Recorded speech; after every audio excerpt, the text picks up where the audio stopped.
Good evening class. आज हम पढ़ेंगे पॉलिटी का मौलिक अधिकार। मौलिक अधिकार बेसिकली मौलिक अधिकारों को जो जगह मिली है वो भाग 3 में मिली है।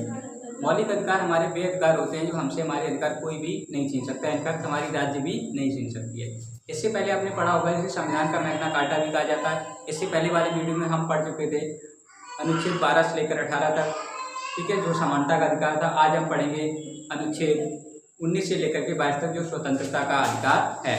ठीक है, हमारे संविधान में इसको जगह मिली है, वो भाग 3 में मिली है, जिसे संविधान का मैग्ना कार्टा कहा जाता है। इसे स्वतंत्रता का अधिकार आज हम पढ़ेंगे। ठीक है, मौलिक अधिकार का एक दूसरा ये कैटेगरी है, ये आपकी भाग 3 में। ठीक है, स्वतंत्रता का अधिकार जो आर्टिकल 19 से लेकर के कहाँ तक है आपका, 19 से लेकर के 22 तक है। तो आइए हम इसको पढ़ते हैं बड़े ही आसान भाषा में। आर्टिकल 19 क्या होता है? स्वतंत्रता देता है आपको। किस तरह की स्वतंत्रता देता है? आपको 6 प्रकार की स्वतंत्रता देता है। यानी कि आपको बोलने का अधिकार है।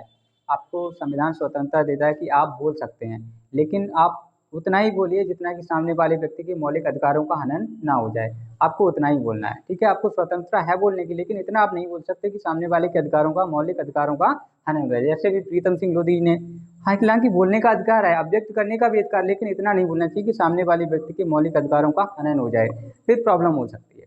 ठीक है, तो आइए हम समझते हैं आर्टिकल 19 हमारा क्या कहता है। आर्टिकल 19 हमारा कहता है वाक एवं अभिव्यक्ति। आप बोल सकते हैं, आप अभिव्यक्त भी कर सकते हैं। आपको गुस्सा आ रहा है तो आप उसको अभिव्यक्त कीजिए, जाहिर कर सकते हैं। जाहिर करने का मतलब होता है कि आपको अगर मान लीजिए नरेंद्र मोदी पर गुस्सा आ रहा है तो क्या करेंगे, आप उनका पुतला फूंक सकते हैं। आप असभ्य भाषा का प्रयोग नहीं कर सकते। आप बोलने का अधिकार है तो आप बोलिए।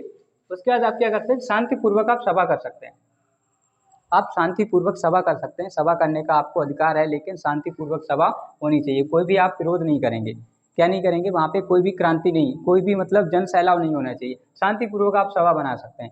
सभा बनाने के बाद क्या कर सकते हैं, संगठन बना सकते हैं, आप यूनिटी बना सकते हैं। यूनिटी का मतलब होता है आप यूनिटी बना लीजिए जिससे आप अपने ग्रुप में लोगों को ऐड कर सकें। उसका संचरण कर सकें। संचरण करने का मतलब होता है कि आप घूम सकते हैं।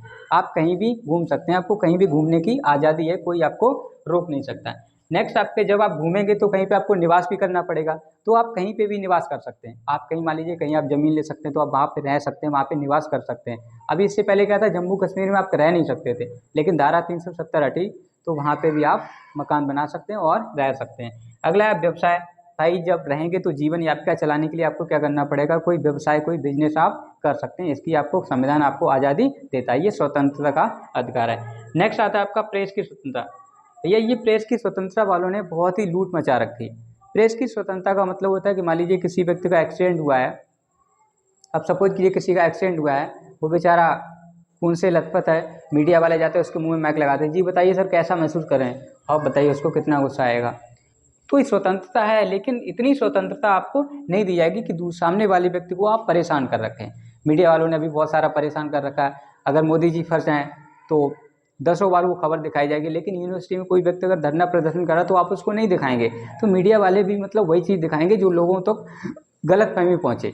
ठीक है, तो आर्टिकल हमें 19 क्या देता है, हमें बोलने की आज़ादी देता है और अभिव्यक्त करने की आज़ादी देता है। ये हमारी स्वतंत्रता का अधिकार है। हम स्वतंत्र हैं, किसी के बारे में कुछ भी बोल सकते हैं, लेकिन कुछ उसकी बाउंडेशन, सीमाएं होती हैं। आइए हम समझते हैं आर्टिकल 20 क्या है। आर्टिकल 20 बहुत ही इंपॉर्टेंट है। दोष सिद्ध के संबंध में संरक्षण। दोष सिद्ध के संबंध में संरक्षण ये होता है कि मान लीजिए कोई पुलिस आपको पकड़ सकती है, पकड़ के ले जा सकती है, कोई आपके व्यक्ति आप पे केस कर देता है। सपोज कीजिए मान लीजिए पड़ोसी आपकी जलन मानता है तो आप पे वो केस कर जाएगा। मान लीजिए आपकी ज्वाइनिंग लेटर आने वाला है तो पड़ोसी क्या करेगा, आप पे केस कर देगा। तो केस करने के बाद आप दोषी नहीं हो जाएंगे। दोषी आप कब तक होंगे? आर्टिकल 20 हमारा कहता है स्वतंत्रता आपको देता है कि आप दोषी तब तक नहीं होंगे जब तक आपको कोर्ट सिद्ध ना करे। यानी कि आप दोषी तब तक नहीं होंगे जब तक आपको कोर्ट सिद्ध ना करे। आप अपराधी नहीं रहेंगे।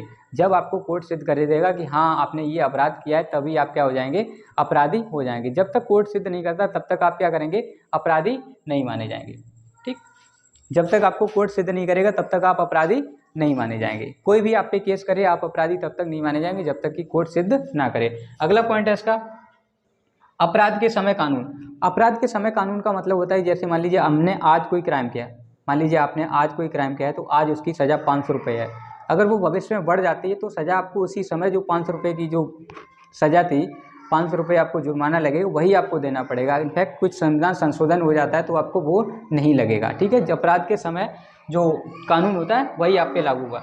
भैया ये सबसे इंपॉर्टेंट है, खुद के विरुद्ध गवाही नहीं। खुद के विरुद्ध गवाही नहीं का मतलब होता है कि पुलिस वाले व्यक्ति होते हैं जो पकड़ के पिटाई लगाते हैं, रिमांड पे लेते हैं, फिर वो फर्जी कबूल करवा लेते हैं। कबूल क्या करवा लेते हैं कि तुम कबूल करो तुमने ये खून किया है, लेकिन कोर्ट में आप जाएंगे तो आप कह दीजिएगा जज साहब हमको ज़बरदस्ती मारा गया तब हम बोल रहे हैं, तो खुद के विरुद्ध गवाही नहीं मानी जाएगी, दोहरा दंड नहीं दिया जाएगा। दोहरा दंड से मतलब होता है कि आपको एक सज़ा के लिए एक ही बार दंड मिलेगा। अब मान लीजिए मैंने किसी का खून कर दिया, मुझे सज़ा होगी 6 महीने की, सपोज कीजिए खून कर दिया तो 6 महीने की सज़ा हुई, वैसे इतनी नहीं होगी, मृत्युदंड भी हो सकती है। 6 महीने की सज़ा हुई, उसके बाद हम आगे उसके परिवार वालों ने कहा कि देखिए जज साहब इसी ने हमारे मतलब परिवार के सदस्य को मारा है, तो दोबारा से सज़ा हमको मिलेगी? बिल्कुल भी नहीं मिलेगी। मान लीजिए किसी का व्यक्ति की लड़ाई में हाथ कट गया, अब उसको कोर्ट ने सज़ा सुना दी कितने, 1 महीने की। 1 महीने बाद वो आया, अब वो व्यक्ति कह रहा है मेरे दोबारा यहाँ से दर्द हो रहा है, जज साहब इसे दोबारा से आप सज़ा दीजिए। क्या जज साहब सज़ा दे पाएंगे? बिल्कुल नहीं दे पाएंगे, क्योंकि यहाँ पे लिखा है दोहरा दंड नहीं दिया जा सकता। आपने एक बार गलती की तो एक बार आपको सज़ा मिल चुकी है। सबसे इम्पोर्टेंट बात इसमें होती है खुद के विरुद्ध गवाही नहीं। देखिए खुद के विरुद्ध गवाही नहीं, इसका मतलब क्या है, आप खुद के विरुद्ध आप गवाही नहीं दे सकते। सपोज कीजिए कुछ भारत की जो पुलिस होती है उसको समझ लीजिएगा, चेक करने के लिए कहाँ की पुलिस सबसे बेटर है, ये चेक करने के लिए एक कंपटीशन रखी गई थी। कंपटीशन क्या रखी थी? एक पुलिस थी ए फॉर अमेरिका, यहाँ दिख रहा है, ए फॉर अमेरिका की पुलिस थी, बी फॉर ब्रिटिश की पुलिस थी, सी फॉर चाइना की थी और लास्ट में थी भारत की पुलिस। तो पुलिस को क्या दिया गया, इनकी एबिलिटी चेक करने के लिए कुछ इनको काम दिया गया था। काम क्या दिया गया था? एक जंगल में एक शेर को छोड़ा गया था। एक जंगल में क्या हुआ था, एक शेर को छोड़ा गया था और कहा गया था जहाँ जिस स्टेट जिस कंट्री की पुलिस सबसे पहले खोज के लाएगी उसको उचित इनाम दिया जाएगा। तो अमेरिका की पुलिस गई और 10 मिनट में उस खरगोश को ले आई पकड़ कर। कितने मिनट में ले आई? 10 मिनट में ले आई। जंगल में खरगोश को छोड़ा गया था, अमेरिका की पुलिस गई 10 मिनट में उसको खोज करके ले आई। उसके बाद नंबर आया ब्रिटिश की। ब्रिटिश मतलब इंग्लैंड की पुलिस। इंग्लैंड की पुलिस और ज़्यादा एक्टिव होते हैं, अंग्रेज लोग वैसे बुद्धिमान होते हैं, तो ये ले आए कितने? 5 मिनट में। ये जब 5 मिनट में ले आए, और चाइना वालों को तो पता ही दिमाग कितना चलता है, देखा चाइना फोन